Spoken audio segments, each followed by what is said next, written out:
Hey, this is Barry. This is Extraordinary Stories Podcast.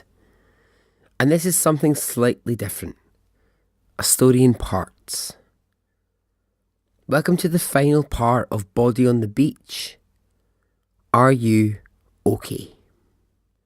The methods used to investigate Annie's death were never satisfactory in the eyes of her family or for anyone who came to know the case. No experts were ever involved in testing her clothing.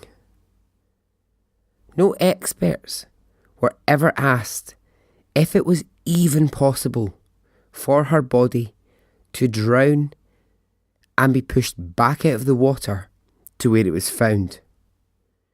No search of the water was ever undertaken to find her missing belongings. One thing that stuck with Annie's mother is that Annie wasn't wearing the red and white fleece she had been seen wearing hours before in footage, and it was never found. Police say no such fleece ever existed. Her mother argues. She disagrees and she says if you look at the footage, you can see she's wearing it. Where is the fleece? The matter was never explained. Again, working under her own steam, her mother decided she would look at the last few days of Annie's life and see what she could find.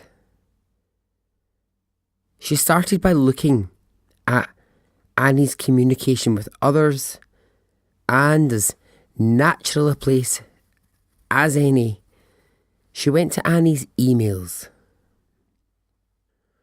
When her mother searched her daughter's personal account, she discovered that Annie's emails had been wiped. Gone. The account was empty. The record of Annie's calls were made unavailable.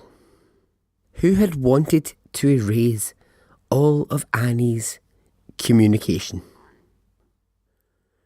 Maria, Annie's closest friend from Sweden, began to also have some unnerving and bizarre experiences around the same time as Annie's mother was looking into the emails. Her and Annie had spoken often, 3-4 times a week. Annie would call from her apartment in Edinburgh to Maria in Sweden. When Maria asked the telephone company to provide a list of all of the calls that had been made between Edinburgh and Sweden, and there were many, the list was sent to her, but there was not a single call between her and Annie listed. They had all vanished from the phone records. All of Maria's other calls were available, but not the ones to Annie in Edinburgh. When she asked the phone company to explain this, she was told that they wouldn't give a reason and that it was best that she left it alone. It was around this time that mysterious, silent phone calls began on Maria's personal phone, and it spooked her. So she dropped the matter of the missing calls between her and Annie and left it alone. One of the other things that pops up here, and you might come across this reading Annie's story, and it's, for me, this is just such a strange coincidence. Many out there believe that this is inextricably linked to Annie's death. But for me, it's just odd, and it's worth noting. A USA journalist had been investigating some illegal goings-on in Scotland. The details of the investigation, they were pretty top secret, but the CIA were involved. The reporter had cited Prestwick Airport as a possible route for some illegal activity happening in Scotland. The reporter's name was Christina Borjesson. No relation to Annie. A fairly common surname to have in Sweden. But Christina was also Annie's middle name. Annie's full name was Annie Christina Borjesson. In a twist of complete coincidence, the very same day that the US reporter broke the news to the press that something was happening in Scotland, and it was happening through Prestwick Airport, was the very day that Annie passed through Prestwick Airport on her way to Edinburgh. And this was just 7 weeks before she was found dead.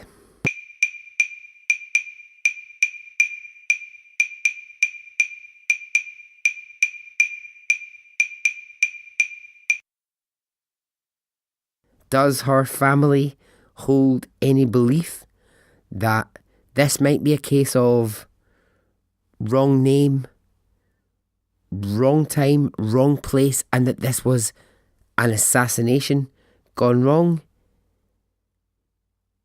Yes, but possibly not wholeheartedly.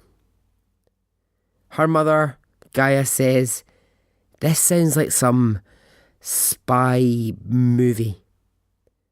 And if it's enough to get the investigation reopened, then so be it. It's an odd coincidence. It's just so odd that Christina Borjesson would publish something about Prestwick Airport on the same day that Annie, middle name Christina Borjesson, would be passing through that airport. Does it give us an absolute answer to what happened to Annie? No, it doesn't. What stays with her mother and her family more is the worry that they felt in the weeks leading up to Annie's death. Both her mum and her friend Maria say Annie wasn't quite herself on the phone for a few weeks. They felt she sounded distracted, depressed even. Outwardly, her behaviours were normal, but they say that something in her voice just wasn't right. When speaking to those who lived with Annie, her mother heard that she'd possibly been a little bit down about a relationship with a man which hadn't worked out well. It's rumoured, although not confirmed, that Annie had said to one of the girls that she was living with that she had made a decision that might change her life. Shortly before her death, Annie called her brother back in Sweden to ask, how do people trace each other on a computer? She didn't tell him why she wanted to know this. She then asked that her family no longer contact her on her home phone. She asked that they contact her only through her personal mobile phone. Her brother says she seemed upset in some undefined way. One of Annie's family said that the day before she died, Annie called home and it became obvious to them that she was under some kind of threat. So thinking that her daughter was under some sort of threat, some sort of strain, Gaia called Annie. They spoke, and Annie assured her she was fine. There were things she had to deal with, but she was fine. Gaia's never had a full explanation as to what are the things that Annie needed to deal with. She said in that same call, "I need to take care of myself." That's a very ominous statement. I need to take care of myself. What that means in this context, in what we know about how Annie's body was found, is anyone's guess. The desire for the case to be reopened is strong from the family and from the public. A petition signed with 3,000 people, a meeting with the First Minister of Scotland, and numerous letters to the Crown prosecution have unfortunately never been enough to get the case re-examined. The Crown Office in Scotland stated in 2017 that if significant evidence was presented or new information was discovered, they would consider the possibility of reopening the case.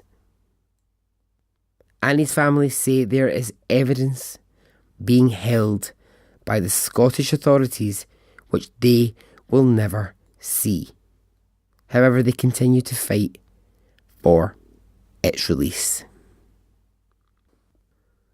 The Annie Borgesen case, for me, is one that holds so much fascination and with so many unanswered questions.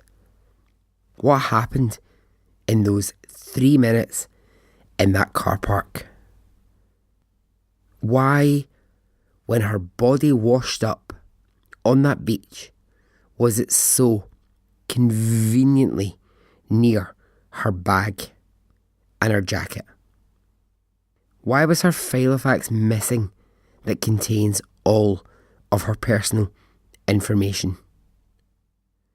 Why, when the body returned to Sweden, was her hair in clumps? Who's hiding something here about Annie's death?